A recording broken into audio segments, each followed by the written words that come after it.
So let's go on down. Miguel, take us to the next one. All right, up next you got the debut of Luke Rockhold at light heavyweight, and he's coming in at 205, and he's facing Jan Blachowicz, the aforementioned Jan Blachowicz. He's going to come in as a favorite, but, with Rockhold, the story is this, if you can tap him, he's going to go out. And he's still talking a big game, and, he's still out there challenging John Jones and stuff like that. And, Rockhold still has some, physical ability that makes him threatening and stuff like that. But his, his little bugaboo has been exposed, so to speak. So he's taking a big step back. At 205 pounds, we'll see. He was huge at middleweight. So I suspect he'll make a good transition to 205. I don't think he's going to be out of his neighborhood here. He's a guy that, I don't know, the cockiness sometimes, with George, it comes across as cool. With Rockhold, not cool. I don't like him, never really have. And, if he were to get knocked out here, I wouldn't mind it. But Blachowicz is a guy the UFC hasn't exactly match-made, kindly for. And, this may be another situation here where, he's got a tall order. Let me ask you this, Devin. Do you feel like in some ways Rockhold has been the guy that's lived an entitled life, and he came in here and he exudes entitledness, and because of that, people want to see him get his ass kicked, and so he wins one, and then he loses two, and then he wins one again, and he loses two, and the UFC's kind of playing, cat with a mouse kind of thing with him. Do you agree with that? Some of what you just said. I will say this. There's never been a fighter in the UFC I've disliked more than Ronda Rousey, but number 2 is Luke Rockhold. If there's one word that describes the man, it's one of the ugliest 4-letter words in my opinion. It's just smug. That is one of the smug. If there was a image definition of smug in the dictionary, it would be Luke Rockhold. He is so unbearable, and even in his interviews he's disrespectful. I just don't care for him. Or maybe that's just his personality. He might be a great, wonderful guy. Maybe he's a great guy, but he looks like an American James Bond to me. Yeah, but one thing about him is he was a beast in Strikeforce. I remember when he was the Strikeforce champion there and he beat Jacare. I remember saying at the time, because Anderson Silva was still the champion, I was like, man, that's a dream crossover fight right there, would be Rockhold and Silva. Well, Rockhold comes to the UFC, and they get him matched up with TRT, jacked up, freakish Vitor in his first fight, who goes in and spinning wheel kicks his head almost completely off into the front row, which was just great. I remember. Whoops.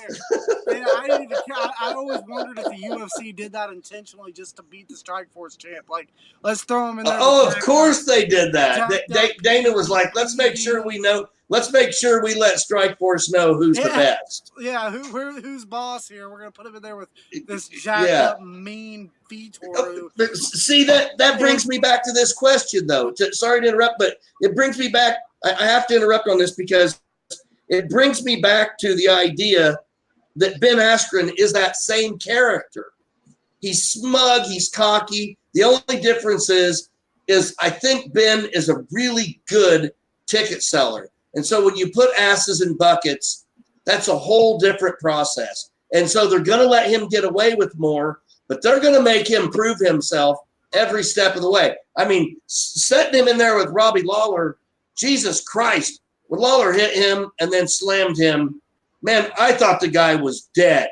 I really did. Like Miguel said, I couldn't believe he was still conscious. There's no easy entries into the UFC, that's for sure, especially for champions from other organizations. If you come in as a former champion, they're gonna put you in there with a steep test on your first entry.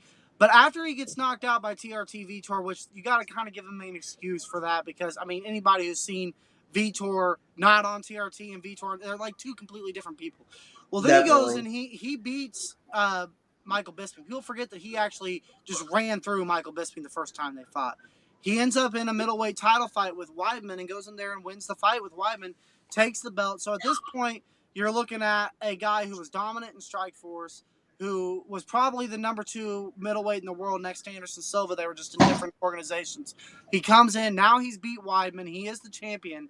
Devin, then, let me interrupt again. Was Weidman good enough to really be considered that big of a victory with the benefit of hindsight? Well, at the time, he was the Brazil. I mean, he had beat Anderson twice. He had beat Machida, and he had beat Vitor, and he was undefeated. So that's all we really knew, is that he was winning and dominating. True enough. And Luke goes in there and beats his ass and gets him out of there in the 3rd round. Then Luke gets a last-minute replacement because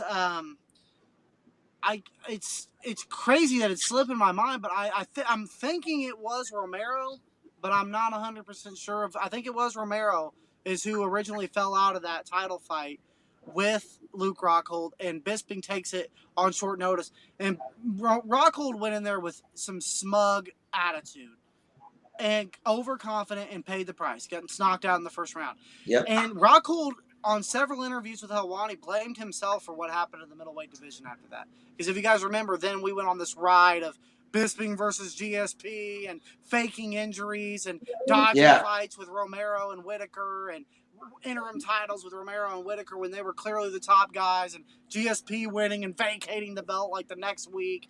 And here Rockhold's injured all the time. Well, Rockhold gets a win over David Branch, dominates him, and then he gets matched up with Yoel Romero and gets knocked out in the 3rd round. So when we look at his reign since Strikeforce, it's not been pretty, but it's been like you said, kind of loss win. But you kind of got 2 wins in there.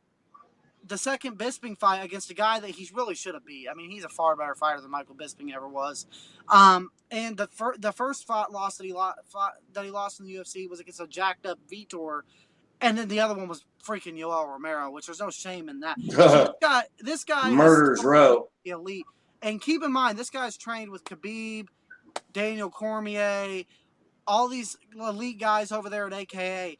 And Crazy Bob has openly said that he's never met a fighter more talented than Luke Rockhold, and they support him talking about John Jones, knowing that his teammate Daniel Cormier fought him. I think he will, and we've also seen guys move up and weight and take some time off and be better. And do better. A lot better. I think, and he's a tall guy, I think he'll be better at light heavyweight than what Weidman will be. So I think Miguel, do you guys think that he's going to pass the drug test? He's got to put the weight on. He's got to put the muscle on. He's a thin guy. I think he was an extreme. No, I think he was an extreme cutter. Okay. I think he was an extreme cutter. I think he'll be fine. I think he probably walks around like most heavyweights, 225, 230. There's been reports of that. Yeah, he's huge. It's amazing he even made that weight at 85. He's probably going to look massive.